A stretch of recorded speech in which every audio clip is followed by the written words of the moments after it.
Silakan kelompok 1. Sudah terlihat? Bentar.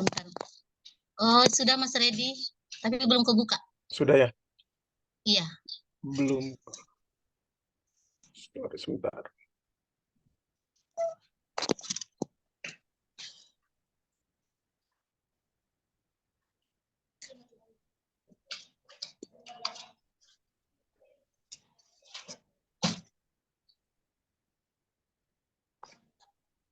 Sudah terlihat?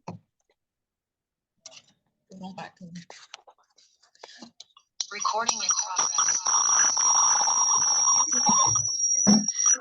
Belum kebuka Mas Redi. Belum terlihat, Pak. Silakan kelompok 1, Ibu Aida, Ibu Elviana. Belum kebuka Mas Redi. Belum kebuka. Oke, sebentar.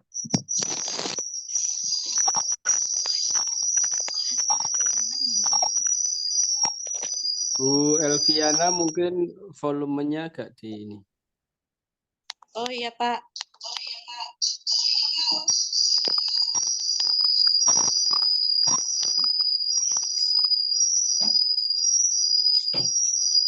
Bu Elviana coba di mute dulu.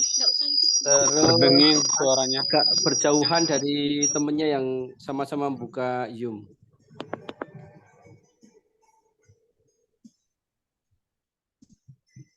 Sorry, saya stop dulu.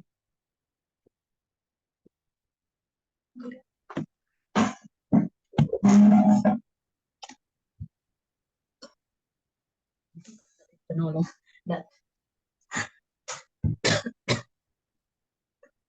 Kalau ini sudah ada? Iya, sudah Mas Redi kelihatan. Oke, saya besarin dulu ya.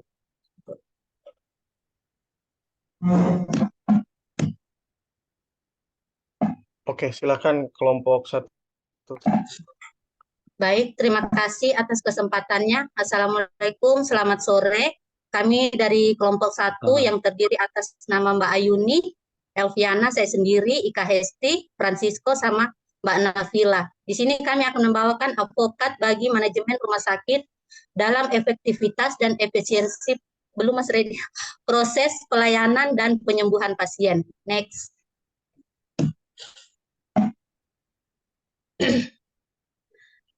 Bab 1, pendahuluan. Konsep advokasi terus berkembang di bidang kesehatan termasuk dalam dunia keperawatan. Advokasi ini sudah dirintis sejak zaman Florence Nightingale, meskipun belum terkonsep langsung seperti perkembangan advokasi saat ini. Advokasi menjadi inti dari komitmen profesional keperawatan terhadap perlindungan hak asasi pasien, perlindungan pasien terhadap bahaya, dan asuhan keperawatan yang berkualitas sehingga advokasi menjadi salah satu peran penting perawat.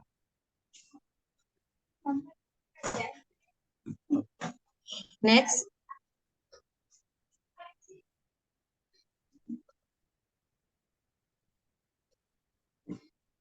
Perawat memiliki peran penting dalam advokasi pasien yang merupakan suatu bentuk dukungan dan pembelaan untuk kepentingan dan hak-hak pasien. Berikut adalah beberapa peran utama perawat dalam advokasi pasien, meliputi 1. Melibatkan pasien dalam pengambilan keputusan, 2. Melindungi hak-hak pasien, 3. Membantu komunikasi antar pasien dan tim perawat, 4. Menjembatani kesenjangan informasi, 5. Menanggapi kepentingan pasien, 6. Mendorong pemberdayaan pasien, 7. Menanggapi ketidakpuasan atau keluhan pasien. Next.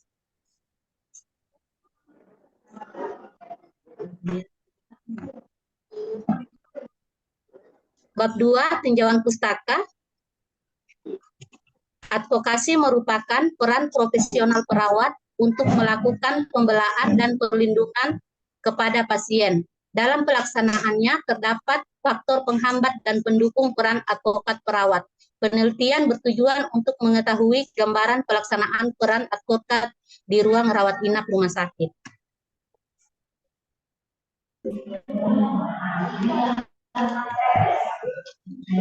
Definisi peran advokasi. Definisi peran advokasi perawat yaitu tindakan perawat untuk memberikan informasi dan bertindak atas nama pasien. Faktor yang mempengaruhi pelaksanaannya terdiri dari faktor penghambat, dan faktor pendukung. Faktor yang menjadi penghambat antara lain kepemimpinan dokter, lemahnya dukungan organisasi, kurangnya perhatian terhadap advokasi, kurangnya jumlah tenaga perawat, kondisi emosional keluarga, terbatasnya fasilitas kesehatan, dan lemahnya kode etik. Next.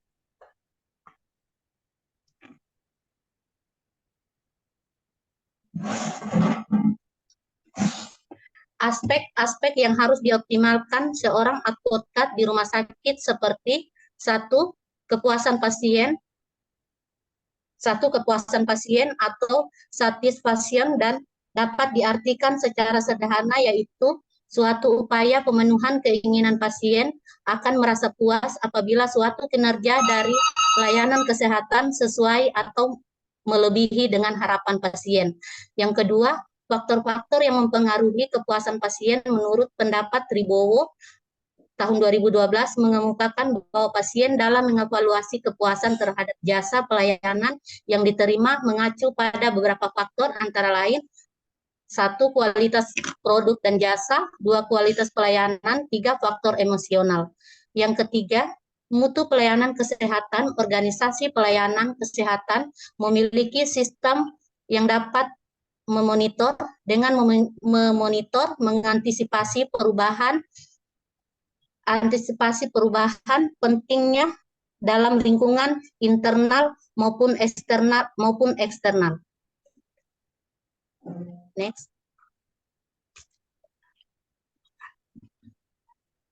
Menurut Mahmud tahun 2008, kualitas pelayanan adalah suatu pelayanan yang diharapkan untuk memaksimalkan suatu ukuran yang inklusif dari kesejahteraan klien. Sesudah itu dihitung keseimbangan antara keuntungan yang diraih dan kerugian yang semua itu merupakan penyelesaian proses atau hasil dari pelayanan di seluruh bagian. Next. Menurut Parasuraman tahun 2008, dimensi kualitas pelayanan terdapat kepuasan pasien terdiri dari 1. Bukti langsung, 2. Kehandalan, 3. Ketanggapan, yang keempat jaminan, yang kelima empati. Menurut Pohan tahun 2007, pelayanan yang diberikan akan sangat berpengaruh dengan tingkat kepuasan pasien. Kepuasan pasien adalah tingkat perasaan yang timbul setelah seorang pasien mendapatkan pelayanan kesehatan dan membandingkan dengan apa yang diharapkan. Next.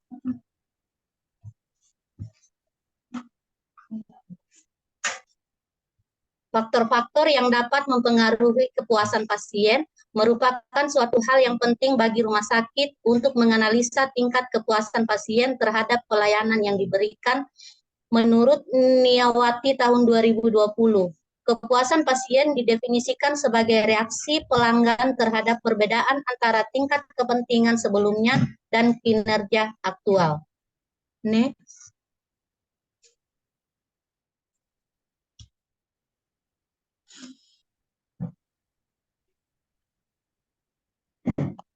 Hubungan kualitas pelayanan dan advokasi.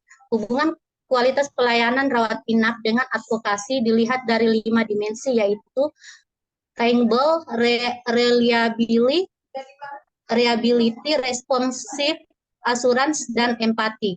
Dari 5 dimensi kualitas pelayanan tersebut menyatakan baik terkait kualitas pelayanan rawat jalan, kepuasan pasien dapat dilihat dari bentuk pelayanan yang didapatkan, dan kualitas pelayanan merupakan hal yang penting dalam mempengaruhi tingkat kepuasan pasien.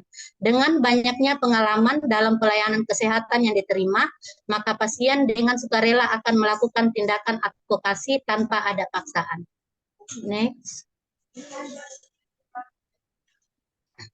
Perawat harus saling berkoordinasi dengan adanya standar komunikasi yang efektif dan terintegrasi dalam kegiatan timbang terima yang dilakukan untuk mencegah terjadinya kesalahan. Peran advokasi perawat terhadap pasien juga terlaksana dalam pemberian penjelasan tindakan prosedur dalam informed consent, berperan sebagai pemberi informasi, pelindung, mediator, pelaku, dan pendukung. Dalam artikelnya, pasien berhak mendapatkan pelayanan yang manusiawi dan jujur.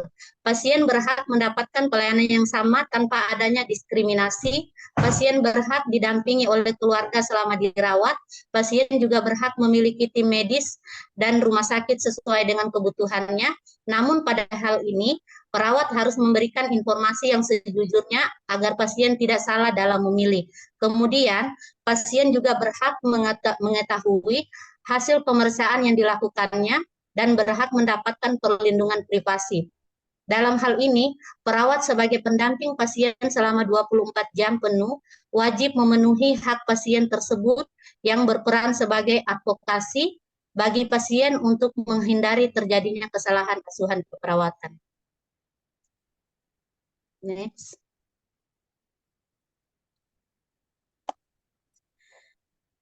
Berdasarkan hasil penelitian Afida Sulisno tahun 2013 tentang pelaksanaan peran advokat perawat di Rumah Sakit Negeri di Kabupaten Semarang, menyatakan bahwa pelaksanaan tindakan peran advokasi perawat oleh peneliti diklasifikasikan dalam 3 subtema, yaitu memberi informasi, menjadi mediator, dan melindungi pasien.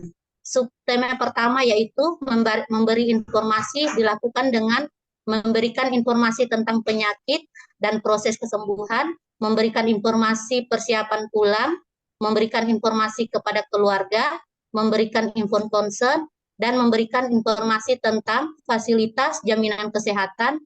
Subtema yang kedua yaitu menjadi mediator, dilakukan dengan menjadi penghubung antara pasien dengan tim kesehatan lain seperti ahli gizi maupun dokter.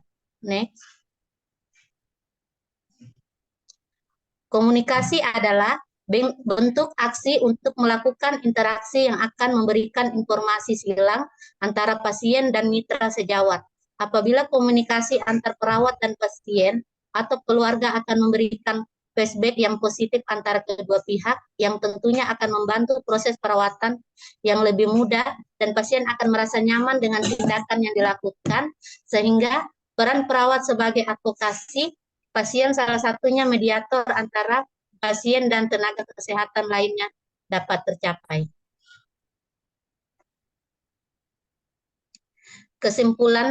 Kesimpulannya yaitu pelaksanaan tindakan peran advokasi perawat oleh peneliti diklasifikasikan dalam 3 subtema, yaitu memberi informasi, menjadi mediator, dan melindungi pasien. Subtema pertama yaitu memberi informasi dilakukan dengan memberi informasi tentang penyakit dan proses kesembuhan, memberikan informasi persiapan pulang, memberikan informasi kepada keluarga, memberikan inform consent, dan memberikan informasi tentang fasilitas jaminan kesehatan. Subtema yang kedua yaitu menjadi mediator, dilakukan dengan menjadi penghubung antara pasien dengan tim kesehatan lainnya seperti ahli gizi maupun dokter. Melindungi pasien dapat dilakukan dengan memberi kenyamanan, mendukung pasien untuk mendapatkan terapi obat yang lebih murah dengan fungsi yang sama, dan membantu dalam membuat keputusan melindungi pasien dari tindakan yang membahayakan. Terima kasih, saya kembalikan kepada Mas Reddy. Oke, Bu Mariatun yang sudah mempresentasikan Mbak terkait Elvi, advokat. Mbak Elvi, Mas. Oh, Mbak Elvi, sorry, soalnya di Iya. ininya Mbak Mariatun, mohon maaf. Iya, saya pakai. Mbak Elviana ya. Iya, Mas Reddy, saya pakai ini laptopnya Mas Mbak Mariatun. Oke, mohon maaf ya. Terima kasih kepada Ibu Elviana Sumbagawe yang telah memberikan presentasi mengenai advokat bagi manajemen rumah sakit dalam efektivitas dan efisiensi proses pelayanan dan penyembuhan pasien. Nah, itulah mungkin teman presentasi dari kelompok 1. Mungkin dari teman-teman sekalian ada yang mau ditanyakan, silakan langsung saja mungkin on the spot, atau mau melalui kolom chat kalau lagi sibuk silakan juga.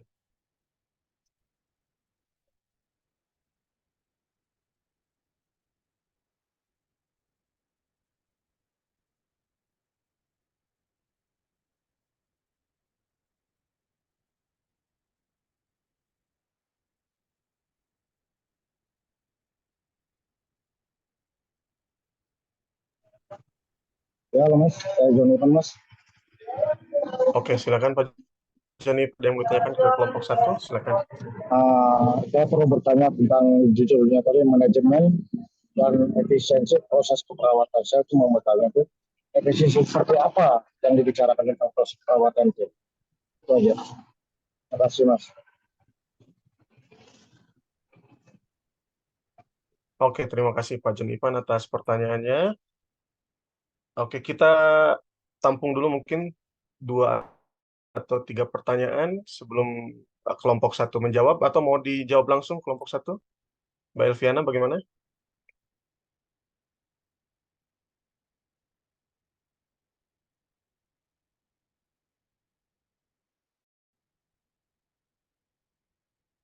Tidak ada suaranya Mbak Elviana, mohon.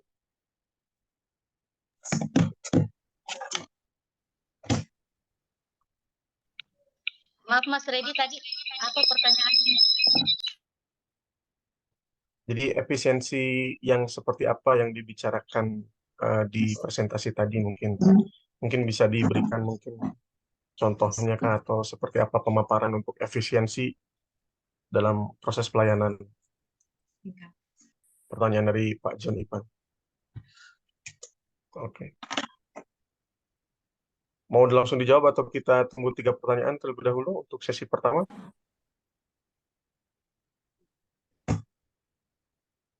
Bentar ya Mas Redi ya. Oke, berarti kita tunggu dulu 3 pertanyaan. Setelah 3 pertanyaan, nanti dari kelompok 1 mungkin akan mempersiapkan untuk jawabannya ya. Oke, ada lagi dari teman-teman yang lain? Silakan. Pak Kristomi mungkin? Oke, aman ya Pak Kristomi. Pak Ahmad Sahrir?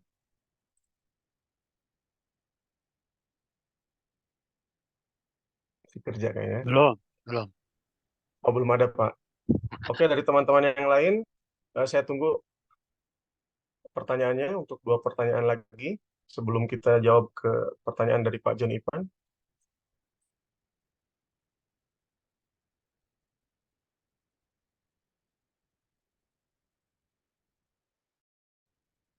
Kalau kalau tidak ada, mungkin kelompok 1 bisa dijawab saja dulu untuk pertanyaan pertama dari Pak John Ipan. Silakan.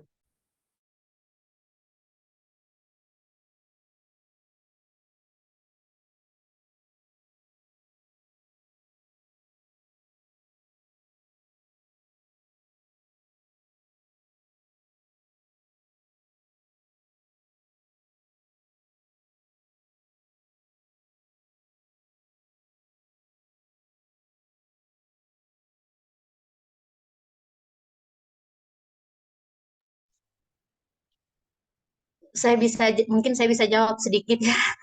Mungkin maksudnya eh, Mas John, efisiensi yang kita paparkan tadi yang ya. Gimana tadi pertanyaannya Mas Redi, sorry.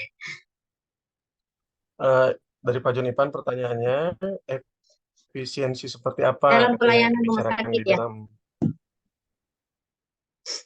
Iya, efisiensi dalam pelayanan rumah sakit mungkin salah satunya itu adalah kepuasan pasien.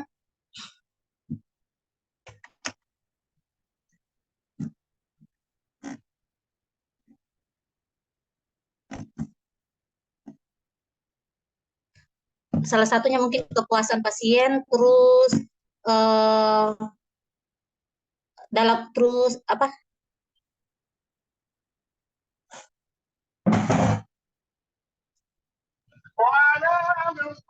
Bukan. Begini, Mbak LP. Kita kan mempelajari manajemen. Manajemen itu artinya kita pelajari itu tujuannya untuk meningkatkan fungsi pelayanan dalam proses keperawatan. Nah, kenapa judulnya tertera di situ? Manajemen dan efisiensi proses perawatan. Dalam arti efisiensi artinya pengurangan atau kebutuhan. Nah, seperti itu saya tanya itu kan. Efisiensi seperti apa dalam proses keperawatan itu sehingga tidak mengganggu dalam proses keperawatan itu.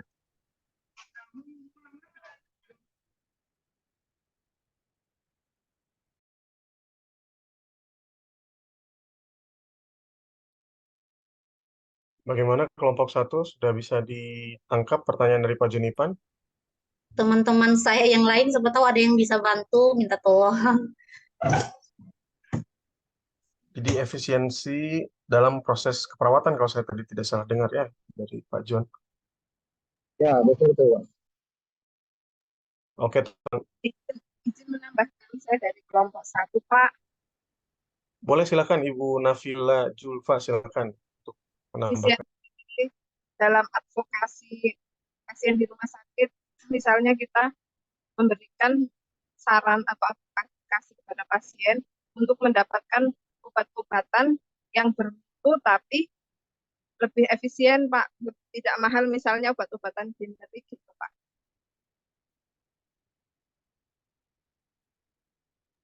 Memenuhi hak-hak pasien dalam efisiensi biaya perawatannya, terutama pada pasien-pasien umum.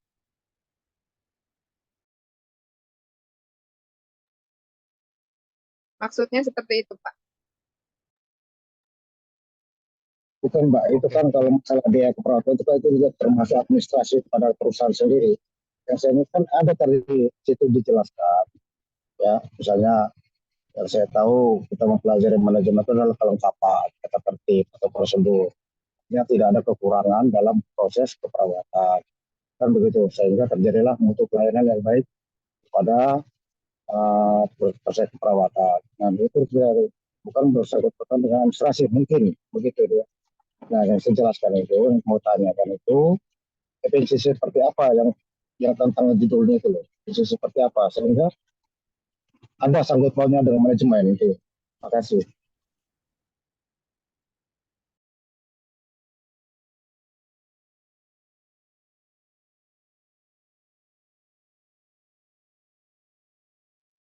Oke, bagaimana kelompok 1? Mbak Mariatun, Mbak Elviana, Mbak Nafila Julfa. Kalau mungkin belum jelas terkait pertanyaan, bisa ditanyakan ulang atau seperti apa?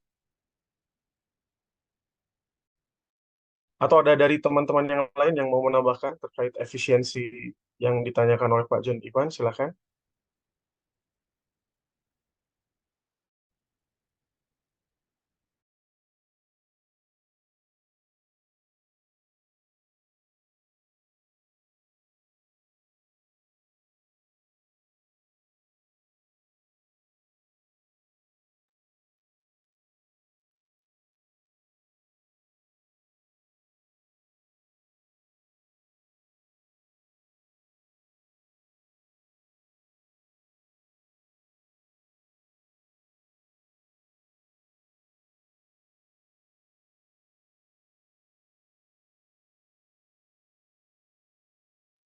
Oke, saya kembalikan lagi ke kelompok 1. Bagaimana? Ada yang mau ditambahkan atau sudah cukup jawaban dari kelompok 1? Kalau nggak salah tadi yang ditanyakan manajemennya ya, Pak, ya, sama Pak John. Ya, efisiensi.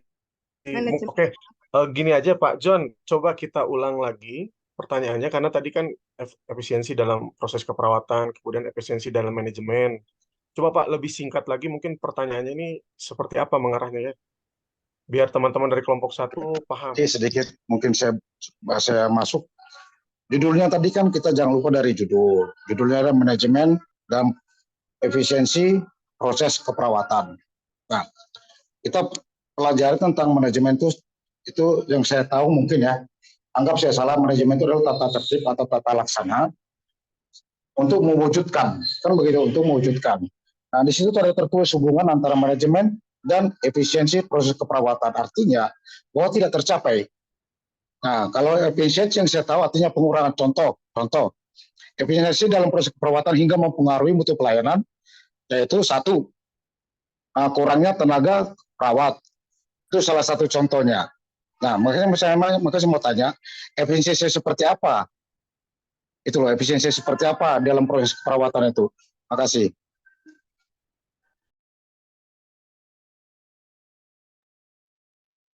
Oke, baik. Terima kasih Pak Jonivan atas eh, klarifikasinya. Silakan teman-teman dari kelompok 1 ditanggapi.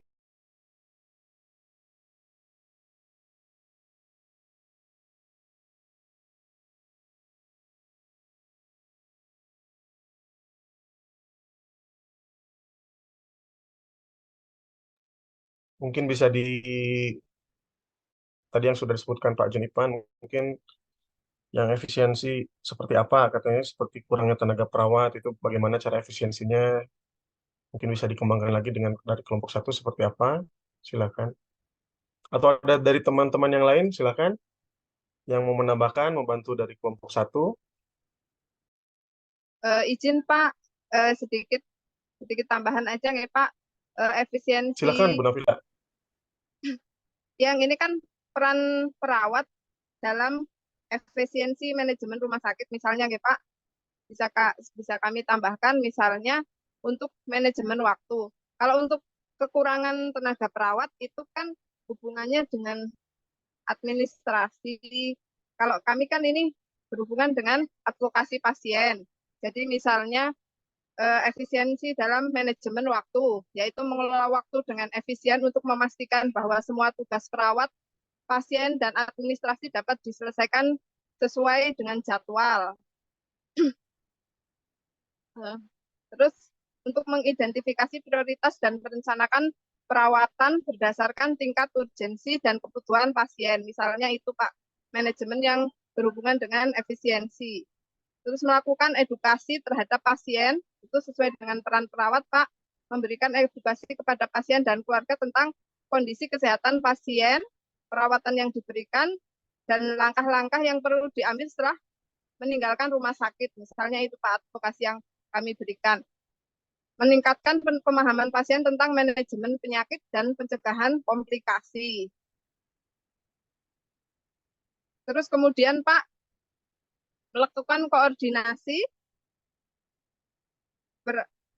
berkolaborasi dengan anggota tim kesehatan lainnya, misalnya dokter, ahli terapi, tenaga medis lain untuk mengkoordinasikan perawatan yang baik untuk pasien tersebut, Pak. Melakukan advokasi juga ini. Dan melakukan komunikasi. Itu Pak, mungkin ada teman-teman yang lain yang mau menambahkan. Oke, sebentar.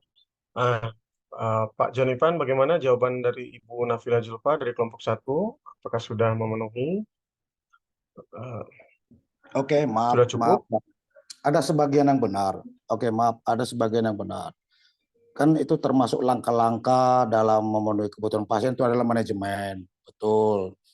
Nah, yang saya mau tanya itu tadi itu efisiensi seperti apa dalam proses keperawatan itu loh. Itu yang mau saya tanyakan.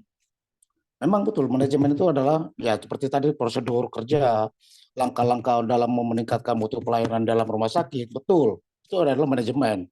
Nah, efisiensi itu seperti apa? Itu maksud saya.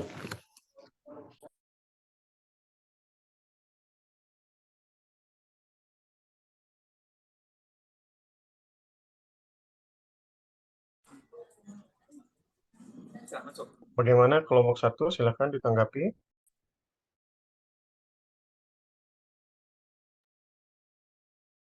Atau ada dari teman-teman yang lain yang bisa membantu, silakan.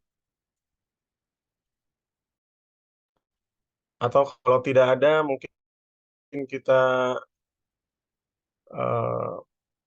ke Pak Eko, mungkin Pak Eko, karena ini udah mohon dibantu Pak Kenapa, Eko. Pak? Udah stagnasi. Udah stuck, Pak. Oke, terima kasih Pak Redi, moderator. Pak Redi juga kelompok ini ya?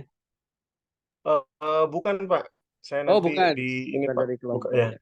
Membantu ini aja Pak untuk presentasi teman-teman, tadi ada kendala terkait presentasinya Pak. Oke, terima kasih Pak Redi. Selamat siang. Assalamualaikum warahmatullahi wabarakatuh. Selamat siang, Pak. Waalaikumsalam warahmatullahi wabarakatuh. Oke, terima kasih kelompok 1 yang telah mempresentasikan makalahnya. Memang judul itu bisa membuat persepsi yang bermacam-macam ya. Tapi sebenarnya kan sebuah tema gitu ya. Bagaimana sebenarnya sudah saya kasih masukan dari kelompok untuk menambahkan contoh-contoh peran perawat sebagai advokat dan di tingkatan-tingkatan manajernya. Yang pada intinya salah satu peran perawat itu adalah sebagai advokat pasien. Nah, dalam rangka apa itu? Dalam rangka asuhan keperawatan yang seharusnya diterima oleh pasien, yang menjadi hak pasien itu diterima oleh pasien dengan baik, sehingga otomatis efektif dan efisiensi manajemen pelayanan dan manajemen asuhan itu akan baik pada pasien. Ya memang dampaknya ke kualitas, mutu, dan juga kepuasan. Tapi sayangnya untuk kelompok itu lebih banyak membahas tentang kepuasan dan mutu ya, quality. Betul, Pak. Coba nanti kelompok tambahkan nanti saya share materi yang dari saya tentang advokat sebagai tambahan referensi ya. Karena memang di beberapa sumber ada utamanya di Fundamental of Nursing itu juga ada peran-peran pemimpin untuk advokasi pasien itu meliputi apa saja. Ya, ada banyak sekali itu. Sebagai contoh, salah satu contohnya misalnya peran manajer keperawatan dalam advokasi pasien di ruangan. Kalau top manajer ruangan tentunya kepala ruang ya. Nah, peran penting kepala ruang untuk mengadvokasi pasien salah satunya adalah contohnya adalah ada area-area umum yang membutuhkan peran advokasi perawat. Sebagai contoh gini, pasien misalnya pasien-pasien BPJS atau pasien askes, askin kalau dulu ya, membutuhkan obat-obatan tertentu. Nah, pada saat itu mungkin kurang ketersediaan obat atau lama pelayanan pengobatan. Nah, disitulah salah satu area pemimpin bagaimana agar pasien kebutuhan tentang pengobatan itu cepat teratasi. Contoh yang kedua, apabila pasien dengan masalah kompleks perlu tindakan-tindakan yang membutuhkan teknologi, misalnya CT scan dan sebagainya. Sementara di rumah sakit itu tidak ada fasilitas ya teknologi itu, maka peran advokasi ini adalah mengusulkan sistem rujukan ke rumah sakit yang memiliki CT scan, walaupun nanti setelah di scan balik lagi ke rumah sakit tempat dirawat. Nah itu contoh-contoh peran-peran advokasi pasien pada area-area umum. Nah itu sebenarnya saya ingin di diskusi ini kita explore pengalaman teman-teman yang sudah bekerja ini, area apa saja kita gali yang membutuhkan peran kita sebagai advokasi pasien. Hak-hak pasien itu kita identifikasi apa saja, sehingga akhir diskusi ini kelompok ya mempunyai referensi tambahan dari berbagai sumber pengalaman yang nanti akan bisa dirinci. Ternyata area-area yang membutuhkan peran advokasi itu apa saja, baik itu peran manajer, top manajer itu seperti apa, peran Katim itu seperti apa, peran perawat pelaksana juga seperti apa. Nah itu contoh-contoh kecil. Termasuk area-area konflik, apabila terjadi konflik ya, antara pasien dengan perawat, pasien dengan dokter, pasien dengan ahli gizi, dengan petugas lab. Nah di situ kepala ruang dan juga Katim mempunyai peran untuk advokasi. Bagaimana ketika pasien ini tidak berdaya dan seharusnya dia mempunyai hak untuk memperoleh sesuatu, perawat hadir di situ. Ya. Bapak Ibu kalau belum punya judul skripsi, bisa itu jadikan judul skripsi. Ya. Sejauh mana peran perawat dalam advokasi pasien. Itu contoh yang lain lagi ya, yang disebutkan di fundamental nursing, ya, peran-peran peran advokasi. Ketika ada kelalaian atau malpraktek, ya, atau kejadian-kejadian yang merugikan pasien. Nah, advokasi pasien, disitulah peran perawat juga masuk. Misalnya ada pemberian obat misalnya. Ternyata obat itu menimbulkan reaksi yang merugikan pasien. Nah, bagaimana kita mengembalikan hak pasien untuk rasa aman, rasa nyamannya? Hasil-hasil pemeriksaan penunjang misalnya. Bagaimana pasien membutuhkan hak informasi secepatnya. Kadang-kadang kan gini, pasien sudah 2 hari, 3 hari dirawat, tapi belum tahu informasi bagaimana kondisinya, ya, bagaimana hasil pemeriksaan, bagaimana akses informasi ke beberapa pelayanan laboratorium, farmasi, gizi, dan sebagainya. Karena kalau kita lihat saat ini, contoh ya, peran ahli gizi itu tidak hanya sekedar membuatkan menu, tapi bagaimana menu itu sampai dikonsumsi pasien dan pasiennya itu mengetahui konsumsi makanan itu berdampak apa pada dirinya. Itu. Termasuk orang-orang farmasi tidak hanya sekedar meracik meramu obat, tapi memonitor sejauh mana obat itu efektif dalam penyembuhan pasien.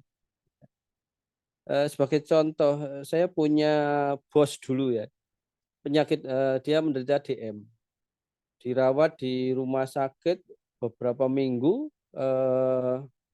lukanya nggak sembuh-sembuh gitu ya, nggak kering-kering. Terus karena dia uangnya banyak, Singapura berobat, ya.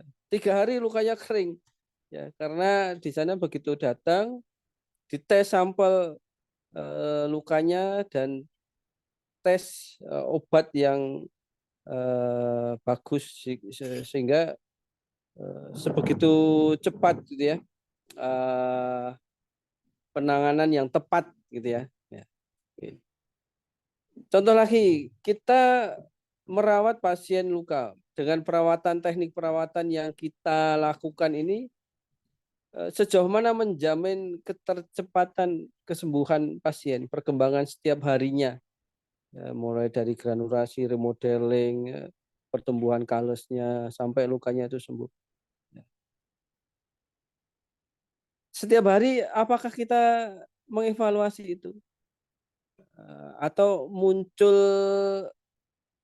komplikasi atau tidak? Nah, sudah beberapa hari pasien bed rest, ya, muncul dikubitus. Nah, itu peran advokasi masuk di situ perawat. Bagaimana perawat membantu pasien agar dengan kondisi-kondisi sakitnya tidak muncul komplikasi atau hal-hal yang lain. Nah, sebenarnya banyak sekali ya peran-peran advokasi yang akan membuat asuhan keperawatan dan pelayanan keperawatan itu menjadi baik. Ya. Itu saran masukan dari saya untuk kelompok, dan nanti materi-materi dari saya juga saya share. Ya. Saya sengaja saya nggak share dulu materinya biar ini. Gitu. Makanya tadi pertanyaan dari Pak John itu memang seperti itu, kalau judulnya apa namanya itu membuat berbagai macam persepsi. Tapi kalau kelompok tadi bisa menyampaikan ini loh peran manajer, ini loh peran karu, peran katim, perawat pelaksana, contoh-contohnya dan dampak atau efeknya terhadap pelayanan dan asuhan keperawatan itu seperti apa. Dan nanti kan kita menemukan menuju ke sana, ke arah efektif efisiensi. Gitu kayaknya Pak John ya biasanya. Betul Pak, seperti contoh tadi pasien DM itu Pak, efektivitasnya itu Pak. Betul betul ya. Iya Pak. Ya karena kadang-kadang pasien itu di rumah sakit sampai 1 minggu, tapi Betul Pak. pasien nggak tahu sebetulnya kita punya time frame ketika membuat rumusan tujuan itu sejauh mana, apa target-target setiap hari itu, perkembangan pertumbuhan, kesembuhannya seperti apa. Sebagai contoh gini, Bapak Ibu memberikan infus, ya, 2-3 hari evaluasinya apa? Kadang-kadang kita hanya nunggu apa namanya advice dokter, dokter bilang stop stop. Kita tidak bisa memberikan advokasi. Sebenarnya pasien ini nggak butuh cairan begitu banyak seperti ini, gitu ya. Atau cukup sekian ya, atau infus itu hanya untuk maintenance atau untuk membantu pemberian masukan obat. Nah, itu harus ada penjelasan ke pasien sehingga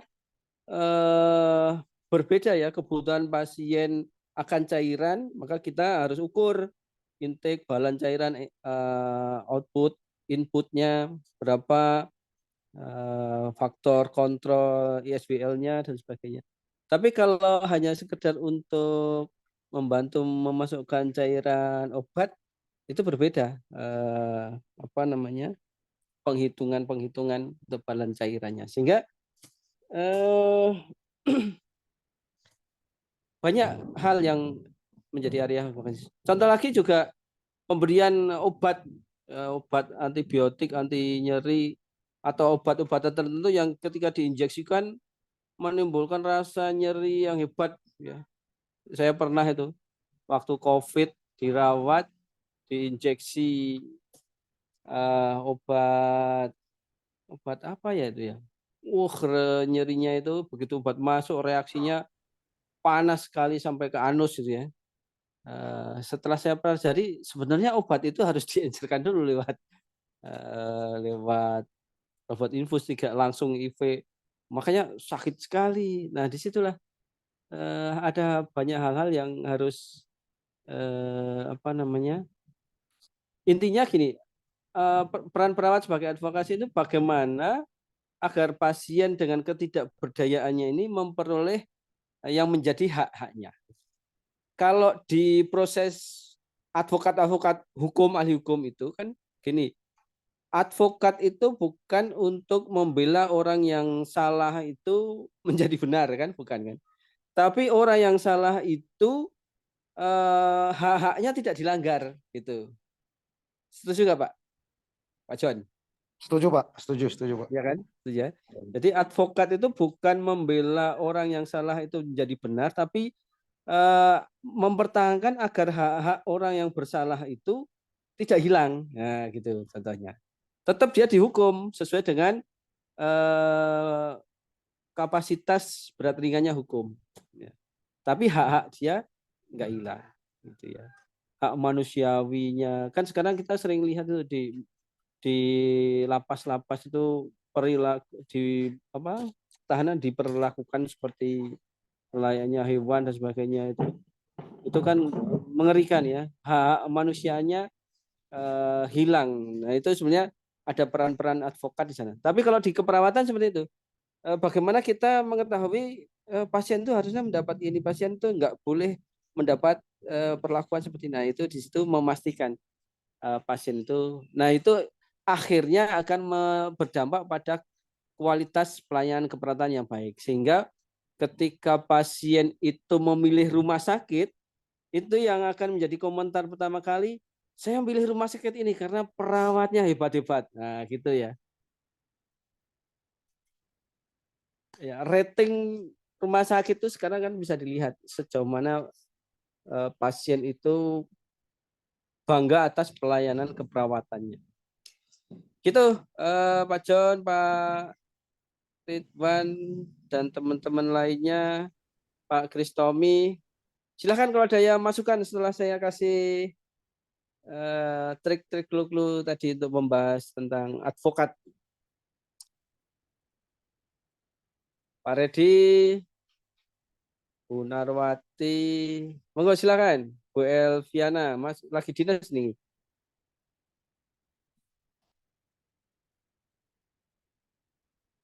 Ya Pak, kebanyakan ada yang dinas, ada yang masuk malam mungkin Pak. Oh, iya, iya. Ada yang sekarang di sana jam 4 ya. Di Pak Kris di mana Pak Kris?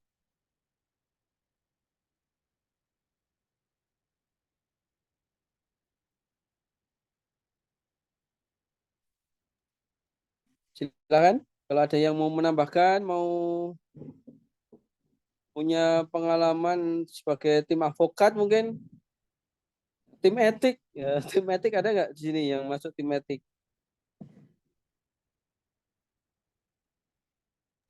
Tim etik rumah sakit misalnya.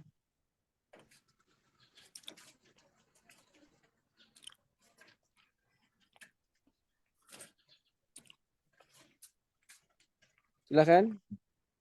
Ibu Sintike, Sintike.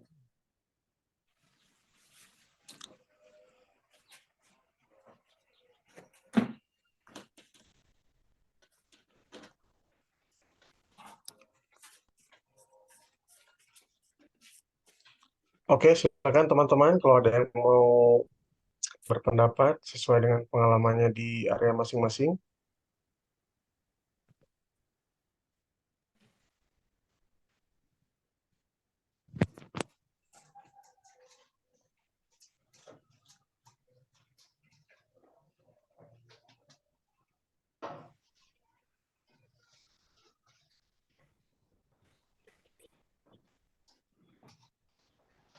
Ya, silakan Pak Yanwar.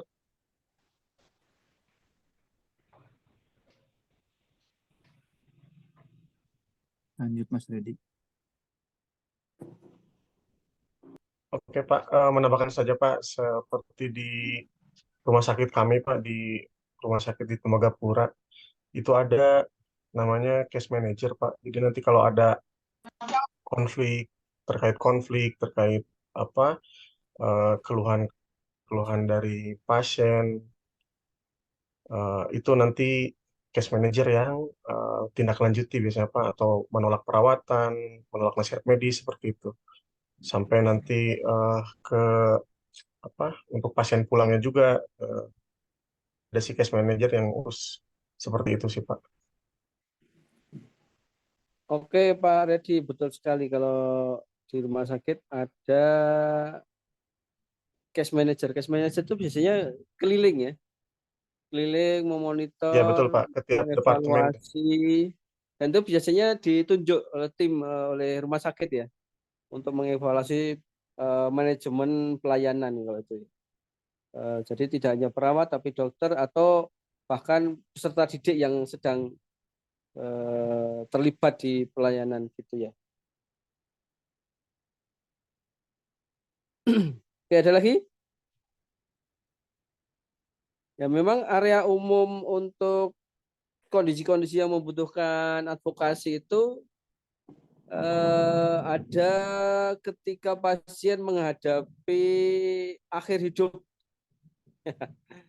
Ada, kalau dulu kan ada istilahnya APS, pulang paksa gitu ya. Terus kondisi-kondisi pasien tidak punya pilihan lain karena kondisi kritis yang dialami keluarganya. Nah, di situ kehadiran perawat ya untuk membantu memberikan solusi sehingga pasien dan keluarga mengambil keputusan dengan benar setelah mendapatkan informasi yang selengkap-lengkapnya. Yang kedua, kemajuan teknologi, ya, penggunaan teknologi yang harus diterima pasien. Ya. Pasien harus USG, membutuhkan pemeriksaan tambahan apa, ya, rongsen dan sebagainya. Terus penggantian biaya kesehatan, ya, apabila ada kondisi-kondisi yang merugikan pasien. Akses ke layanan kesehatan yang tadi saya sampaikan. Apabila ada konflik ya antara pasien dengan pihak pelayanan, ya. Akses informasi, asuransi, ya. kondisi-kondisi apabila ada situasi malpraktek, kelalaian, terus ketidakpuasan, komplain pasien, terus menghadapi keanekaragaman budaya, bagaimana memfasilitasi pasien bisa beribadah sesuai dengan agamanya ketika kondisi sakit, menghormati martabat pasien itu bagaimana, privasi, menjaga informasi, tidak menyebarluaskan informasi pasien, inform concern yang memadai, penyedia layanan. Ya, banyak sekali ya area-area umum, sehingga itulah peran-peran leader, pemimpin keperawatan di situ. Oleh karena itu, dengan materi ini mengingatkan, menyadarkan pada kita tentang hak-hak pasien yang sudah tertera di kode etik keperawatan ya. Buku kode etik saya kira semua perawat punya itu ya. Kode etik keperawatan ada rangkaian hak-hak pasien. Apalagi sekarang sudah ada Undang-Undang Nomor 17 Tahun 2023 ya, kemarin yang baru itu ya. Nah, di situ hak-hak pasien juga tertera jelas di sana. Oke, ada lagi? Silakan. Pak Eko izin tanya, Pak. Oh iya, silakan Pak. Apakah mempertahankan pasien yang pulang paksa itu salah satu dari advokasi ke pasien dengan pertimbangan perawatan yang belum selesai atau pengobatan yang belum selesai dengan risiko yang setelah kalau misalkan pasien pulang akan mungkin memperparah sakitnya, terus karena kita di area perusahaan jadi akan mempengaruhi kinerja atau produktivitas perusahaannya gitu Pak. Jadi misalkan pasien mau pulang paksa tapi kita masih nahan biar sampai selesai perawatan sampai sembuh gitu istilahnya Pak. Pertanyaannya gimana Pak? Pertanyaannya. Apakah itu salah satu dari advokasi juga? Bagian dari advokasi ke pasien. Menahan pasien gitu ya? Menahan pasien agar nggak pulang, Betul. biar saya rawat sampai sembuh gitu ya? Betul Pak. Sebenarnya rata-rata di sini kebanyakan karena merasa sudah sehat padahal perawatan belum selesai, obat belum selesai, dia minta pulang dengan alasan tertentu gitu Pak.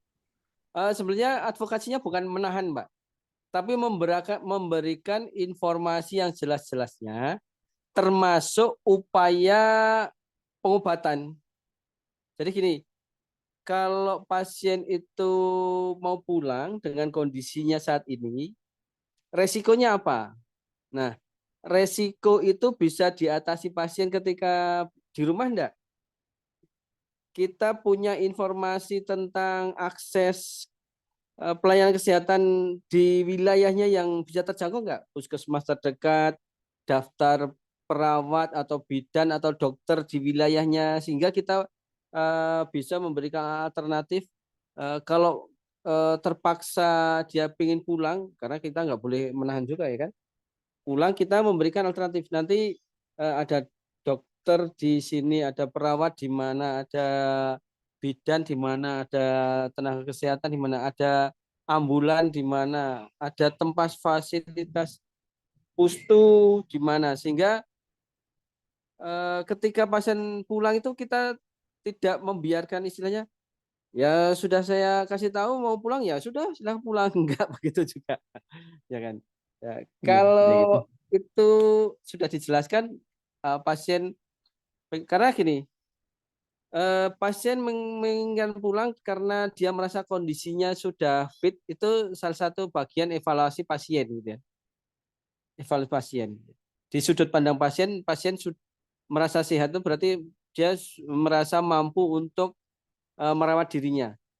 Tugas kita adalah mendukung agar dia betul-betul mampu dalam merawat dirinya sendiri. Setelah kita jelaskan resiko, terus bagaimana problem solving penanganannya ketika dia di rumah. Kita kasih ajari, kita kasih cara-caranya dan sebagainya. sekarang ini kan ada ironisnya begini, Pak. Ada kebijakan kalau pasien kontrol ke rumah sakit itu fingerprint ya.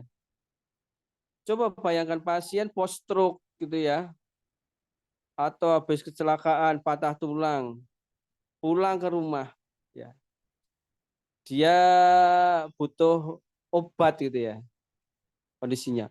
Harus ke rumah sakit, harus fingerprint. Maka dia bawa lagi ke rumah sakit dalam kondisi yang lemah gitu. Nah, makanya rumah sakit sekarang mengembangkan berbagai model pelayanan. Ada layanan antar obat gratis ke rumah, kayak Gojek itu ya, Grab ya. Ada pelayanan pendaftaran online, ada berbagai macam teknologi yang diciptakan rumah sakit untuk memfasilitasi. Itu salah satu peran-peran advokasi agar pasien salah satunya memperoleh kemudahan hak akses pelayanan kesehatan, Pak. Gitu ya, Pak. Oke, Pak. Bisa Ya. diterima. Karena gini, Pak. Apa ya? Banyak faktor yang harus dipertimbangkan sih sebenarnya. Tapi yang jelas pasien itu punya hak otonomi, hak untuk memilih pelayanan yang terbaik baginya. Setelah kita menjelaskan secara jelas situasi dan kondisi, informasi tentang apa yang dibutuhkan dia. Nah, sebenarnya kan itu intinya. Oke, makasih, bagus pertanyaannya Pak Januar. Pak Januar di mana tadi? Sama Di seperti Freeport, Regi, Pak. Di Tembagapura juga. Rumah Tembagapura ya. sakit. Berarti ya. Mantap nih. Memang Juragan banyak emas ini ya. Tembagapura itu penghasil emas ya. lembaganya, Pak, bukan Mas. Oh, Oh, apa di Pak? sini memang banyak kasus seperti itu sih Pak, terutama masyarakat asli di sini, misalnya walaupun karyawan, mungkin mindsetnya memang pola pikirnya masih belum terlalu maju. Mereka memang sering namanya mungkin jadi budaya juga, kulturnya di sini kalau misalkan sakit memang mereka datang ke rumah sakit, nanti merasa sudah sehat, tapi perawatan belum selesai, mungkin segala macamnya. Mereka memang pulang paksa untuk alasan tertentu, dan kita sudah edukasi selengkap-lengkapnya, sejelas-jelasnya. Bahkan kalau di sini di kita itu sampai manggil supervisor sampai manajer untuk mengedukasi. Kadang dengan cara seperti itu mereka baru nurut kayak gitu, Pak. Iya, luar biasa. Berarti tadi yang saya sampaikan peran manajer itu memang di situ Soalnya peran kalau utamanya. misalkan Ya. kalau ada apa-apa nanti kita biarin pulang pasca segera, dibiarin aja tanpa ada seperti itu, ada apa di luar rumah sakit, nanti kita salah lagi Pak perawat. Ya, ditegur lagi ya, Pak. Iya, iya. Betul, Betul, betul, betul. Pak. Memang Gitu Pak, terima kasih situasinya banyak. betul, situasinya. Oke, ada lagi rekan-rekan? Sekarang bahkan ada dikembangkan tentang home care gitu ya, home care. Jadi ketika pasien pulang, ada fasilitas dari rumah sakit untuk mengirim perawat, mengirim dokter, mengirim tenaga medis lainnya ke rumahnya untuk meninjau, untuk mensupervisi, memberikan terapi pengobatan dengan sistem kontrak ya dengan pasien. Oleh karena itu bisa juga dikembangkan untuk apabila pasien-pasien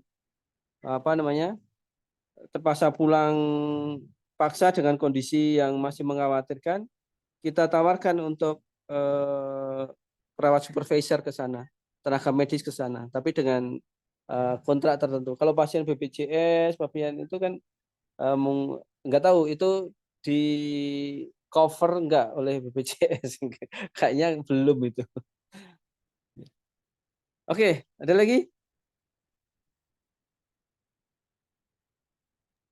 Mungkin ada teman-temannya lain mungkin dari rumah sakit di luar sini yang swasta atau pemerintah, kalau ada kayak seperti itu, apakah memang kalau ada pasien kasus pulang pasca dengan alasan mungkin biaya segala macam, dari peran perawat di sana tuh gimana Pak? Yang apakah memang dibiarin aja karena memang masalah mungkin tadi BPJS nggak tercover atau kayak gimana. Jadi advokasi perawat itu bagaimana gitu Pak ya? Ya oke, sip.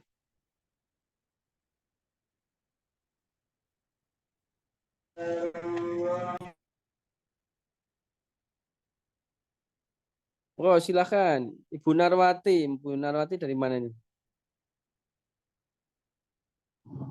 Rumah sakit Resi Ibu Balikpapan, Pak. Balikpapan. Oh, lagi dinas sore nih berarti ya, Pak, Bu ya? Iya, Pak, lagi sore. Mana, Bu? Teman-teman di sana baik-baik semua?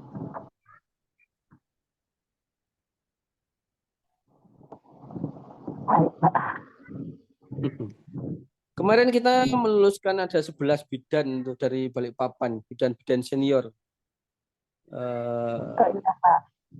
Lagi ya, sebentar lagi ya, Ibu. Nanti skripsi, terus lulus. Silakan kalau ada lagi yang mau menambahkan atau punya pengalaman apa tentang advokasi, atau mungkin ada hal yang menarik gitu.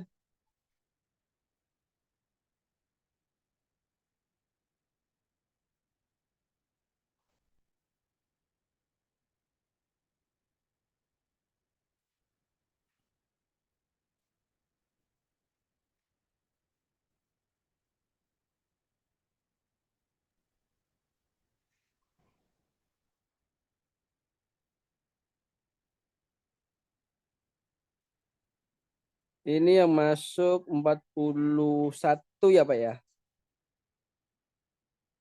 41. Totalnya Ada berapa? yang 45 sih Pak. Hmm? Cuma di Siakat itu masih 44 orang, kurang Pak Francisco Kak. Nah, cuma yang hari ini Pak ada juga Ibu Beni Fitri Kak, ada kedukaan katanya Pak. Jadi tadi izin untuk nggak ikut. Oke, iya ya. Berarti eh Francisco itu Pak Pak atau Ibu? Lupa. Sorry. Ada nggak di kelas ini? Francisco. Pak Francisco, Bapak Pak Francisco yang dari ada. Timor Leste Pak. Oke Pak Francisco, kendalanya apa Pak? Kok belum masuk di Siakat? Nanti saya bantu. Pak Francisco, saya mau informasikan aja dari Timor Leste, Pak. Itu Pak Francisco sebenarnya dia lagi problem dengan pengisian KRS, sehingga dia masih sementara dia masih belum program. Jadi dia masih dia kemarin sudah info ke saya kalau dia akan menghubungi Ibu PA untuk pengisian KRS karena Oke, terima kasih Pak. Bapak Ibu kalau ada permasalahan segera hubungi dosen PA-nya ya, agar nanti bisa dibantu segera. Oke, ada lagi? Atau cukup Pak Kris? Pak Reddy?